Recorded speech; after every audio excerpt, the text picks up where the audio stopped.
Israel के प्रधानमंत्री Benjamin Netanyahu ने गाजा के रफा शहर में इजरायली हमले में 40 से ज्यादा लोगों की मौत के बाद ये माना है कि भयावह गलती हुई है। सोमवार को संसद में अपने संबोधन में उन्होंने कहा कि इजरायल बीती रात हुए हमले की जांच कर रहा है। हालांकि इजरायली प्रधानमंत्री ने रफा में जंग खत्म करने की अंतर्राष्ट्रीय दबाव को अस्वीकार करते हुए हार का झंडा न लहराने की कसम खाई।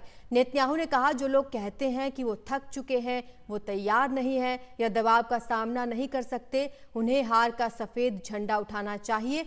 मैं उस तरह का झंडा नहीं लहराऊंगा। मैं तब तक लड़ता रहूंगा जब तक हम जीत का झंडा नहीं लहरा देते।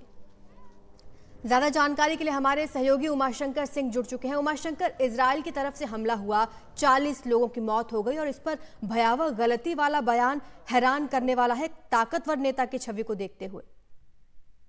जी बिल्कुल, देखिए बेंजामिन नेतन्याहू ने गलती तो मानी है, लेकिन साथ ही साथ वो इस बात को लेकर बिल्कुल अड़े हुए हैं कि वो युद्ध जो है वो नहीं रुकेगा।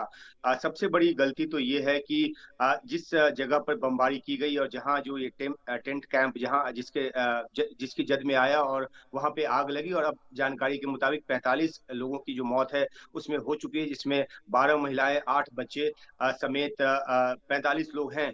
तो इसमें गलती की सबसे बड़ी बात यह है कि खुद इजरायल ने इस इलाके को सेफ जोन घोषित किया हुआ था, और जब केरम शलोम बॉर्डर पे रॉकेट अटैक हुआ था, उसके बाद जब पूर्वी राफा में उसने अपना सैन्य अभियान शुरू किया था, जिसके लिए उसने कहा था कि एक लिमिटेड सैन्य ऑपरेशन होगा सटीक जानकारी के आधार पर, वो लगातार वो बढ़ाता गया है और उसकी तरफ से बयान भी आया है कि जरूरत पड़ने पर अभियान को बढ़ाया जाएगा। तो जो जिस इलाके में ये हमला हुआ वो सेफ जोन था। हालांकि इसराइल की तरफ से दलील दी गई कि वो एक हमास का कैंप था, जहां पर 2 आतंकवादियों के मारने की बात की गई, लेकिन इसकी जद में आकर जिस तरह से आम सिविलियंस मरे हैं, बहुत सारे जो देश हैं गुस्सा में है, खासतौर पर जो इजराइल के नजदीकी सहयोगी रहे हैं, उनकी तरफ से भी नाराजगी भरे बयान जो है वो सामने आ रहे हैं। अहम बात यह है कि कतर जैसा देश जो कि लगातार मध्यस्थता की कोशिश में लगा हुआ है कि एक सीज फायर हो जाए, उसकी तरफ से कहा गया है कि इस हमले के बाद मामला और ज्यादा कॉम्प्लिकेट होगा और किसी नतीजे पर पहुंचने के लिए काफी दिक्कत होगी। दूसरी तरफ जर्मनी और फ्रांस की तरफ से भी इस बात की मजम्मत की गई है जिस तरह से सिविलियंस की मौत हुई है। यूएनएससी ने भी बयान जारी कर कहा है कि ये जो है काफी दुखदाई है, पीड़ादायक है इस तरह के दृश्य को देखना, जिसमें कि बिल्कुल जली अवस्था में शव जो है वो नजर आ रहे हैं और आम सिविलियंस के ये शव हैं।